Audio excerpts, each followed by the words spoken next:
Welcome to the pod. Greg, Los, hanging out with you guys. Just got back from Vegas. You just got back from waking up and your back hurting. So we're off to a good start today. Yeah. Vegas is better than potential back breakage. And I didn't do anything. I can deadlift 500 pounds almost. I can act like an athlete with kettlebells. I was just walking to get a strawberry piece of cake, and I came back. And That was your problem. It's cake. I was You're like, not supposed to eat strawberry cake. Come on. dude, it's pound cake from Publix. It's so gas. But yeah, I told my wife, I was like, hey, I think I hurt my back. Verbatim, I was like, you'll be fine. Just go to bed. Yeah. Whatever I tell my wife something's going on with me, she basically, without saying, is like, you're a pussy. I'm stronger than you. Fix it. Yeah. Fix it. No time for that. That's how that is. So Vegas, man. So I started the year in Vegas. I was there for 6 days. I can't imagine some of these people that spend their first 2 weeks of the year in Vegas. So you had CES, you had traffic and conversion going on at the same time. Affiliate Summit. And there's obviously another Amazon one. There's something else. Imagine if you went to CES for 4 or 5 days, went to traffic and conversion for a day or two. But like, if I spent the first 2 weeks of my year in Vegas, the whole year would fall apart. Like, I don't know what would happen. And they're so different shows too. Like, you have to be such different people. Affiliate. I did the keynote at Affiliate Summit like a couple of years ago. Not my people. But also Vegas, not my place. Vegas definitely. If I can go to Vegas, most times, and I know people, well, that's crazy. I'm like, I don't want to be there. I go in, I leave the next day if I can. So I was a keynote at a big attorney event. This is probably like 7-8 years ago. And I was speaking, I had the 4 o'clock slot in the afternoon. And I was like, I think I can leave Orlando on like an 8-9 a.m. flight, get to Vegas at noon, speak, and be on a red eye out. And so that's what I did. I literally landed at like noon, spoke at the event, got to the airport, and I was home the next morning. Take the next day off. And I was like, this is the best way to do Vegas. It is. Yeah, the next way to do Vegas is not go. But I don't know. I love Miami.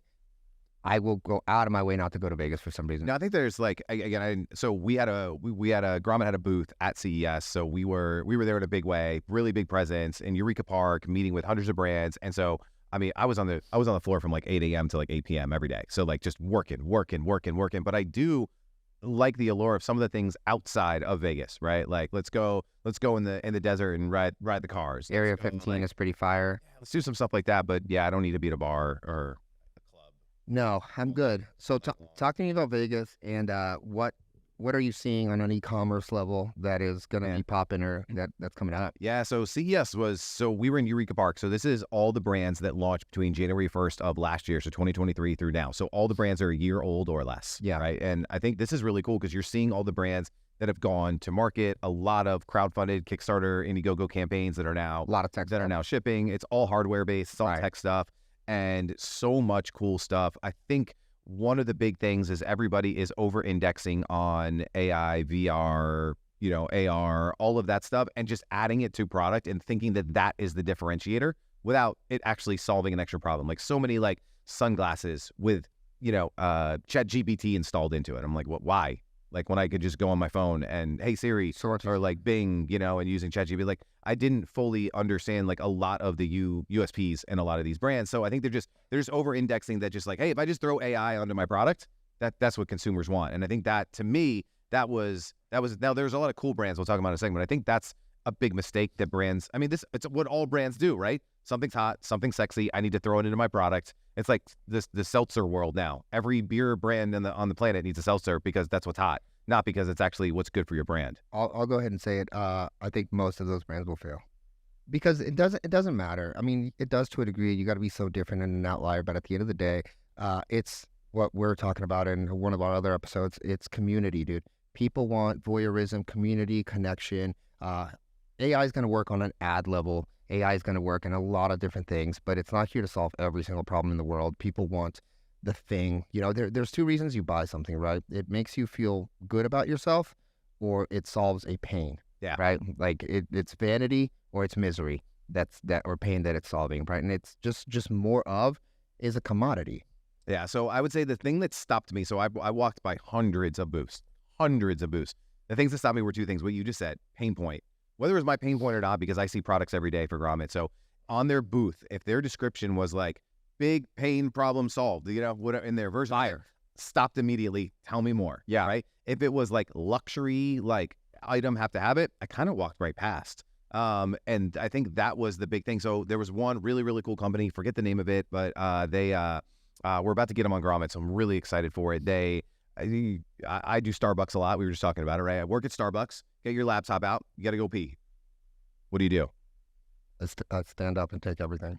You take everything. Yeah. Right? That's a pain in the ass, right? Yeah. And then obviously you got to pack up. You got to go to the bathroom. You got to come back. Now you got to relog onto the Wi-Fi. So they make a laptop lock that locks your computer to the table that you're at. Fire. And it's thumbprint.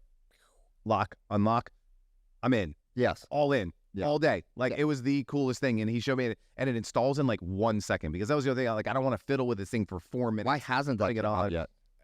Well, so he spent $1 million of his own money developing it, got the patent, did everything. Like it's like, again, these are really cool companies, because they're not just like, all right, I went to China, found this thing in 30 seconds, came back, and here's a copycat product. He spent $1 million in R&D, like the whole thing, like doing indexing, talking to the people at Starbucks, talking to the people at Barney's, like going all over, and created this really cool technology that does it. He's also got one for the phone. I was like, I think I just put my phone in my pocket. But for the laptop one, I was like, this is great. And on the booth, coolest thing was just like 1,400 laptops are stolen every day in coffee shops. Facts. I made that number up, but it was something like that. Yeah. Some version of that. And I was like, I'm in. Like, I want it, right? I can see the advertorial. I see the headline. I see the ad. I see, like, I want all of that. And I think that's all. Like, those are the really cool hardware products that I think are really cool. The other side is there's what I learned a lot this week about hardware. And so there's really two kinds of hardware. There's hardware with a brain, and there's hardware without a brain. So brains, like some type of computer inside of it. So there was this is super cool for the kids, is it was a backboard. We've seen all the Nerf ones, right? Forever. This one is a computer screen, like almost like, think of it as an iPad as the backboard.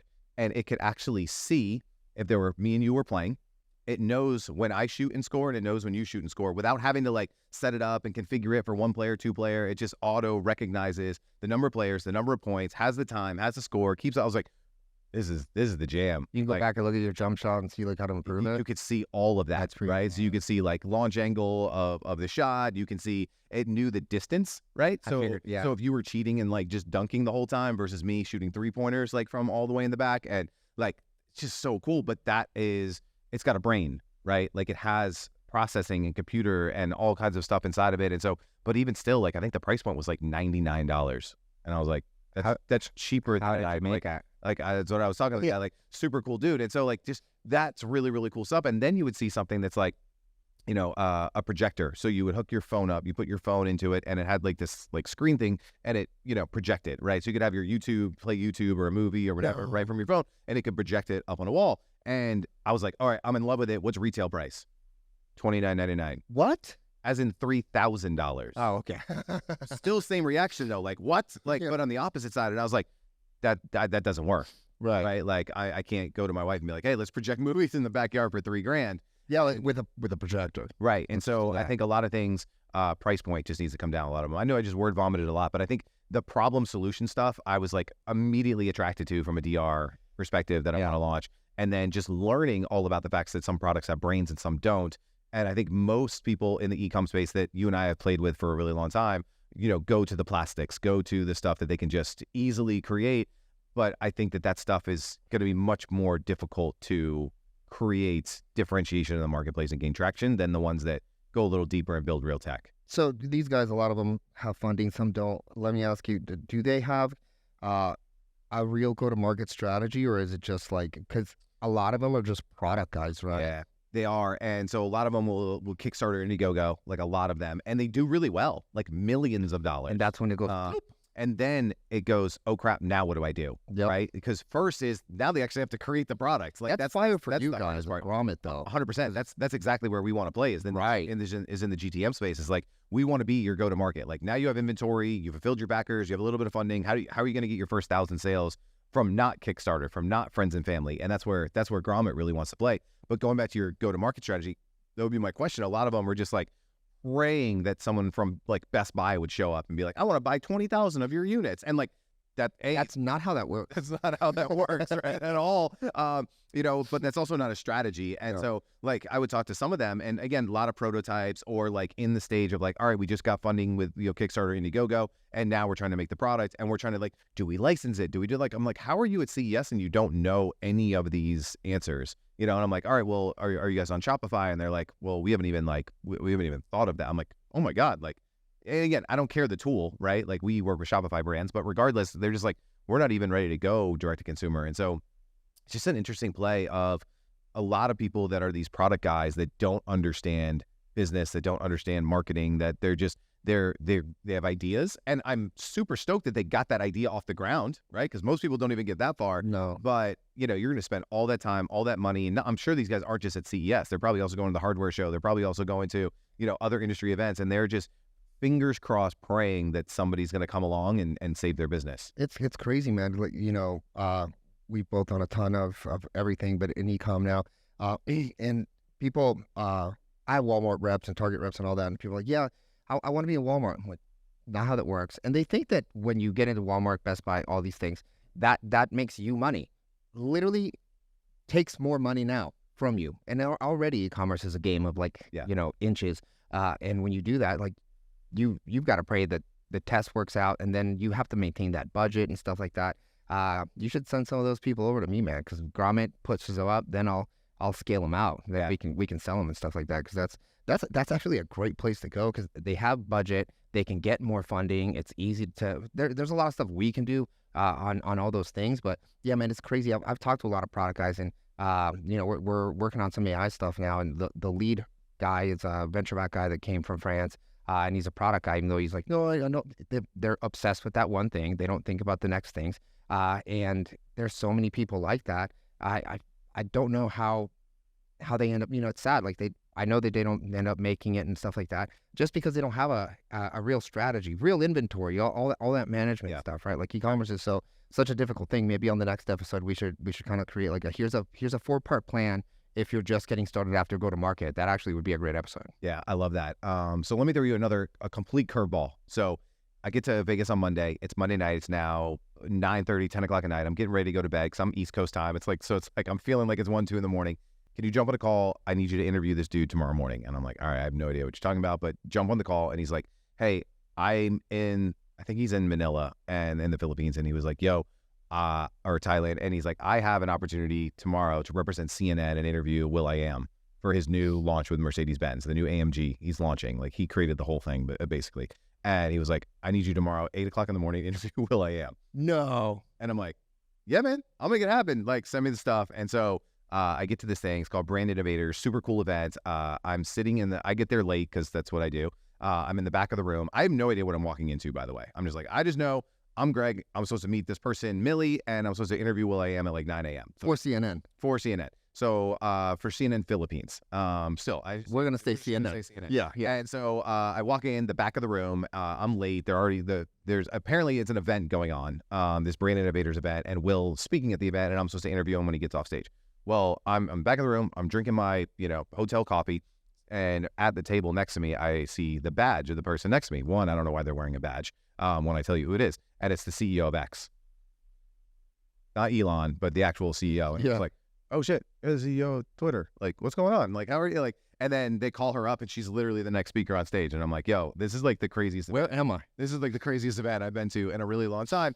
And then so she goes up, does her thing for 15, 20 minutes, a little fireside chat, and then they bring Will up, and then I go and I get escorted into this like little room in the middle of nowhere. Like, dude, Vegas, you might have noticed this, but like, again, I'm not a super Vegas guy. There are secret trap doors in every hotel, in every room. Like, they like ushered in, like, so when she was done with her presentation, they like ushered her out this back room, and she was like in her like car in like 3 seconds. And I'm like, it takes me 45 minutes to go from the lobby to my room at CES. There's secret hotels inside hotels. It's the wildest thing I've ever. I got a little bit into that this time, and then the same thing. They like escorted me to like this back hallway, crazy way, and like we get into this room, and I'm like, oh shit, there's cameras everywhere, and like it was already set up.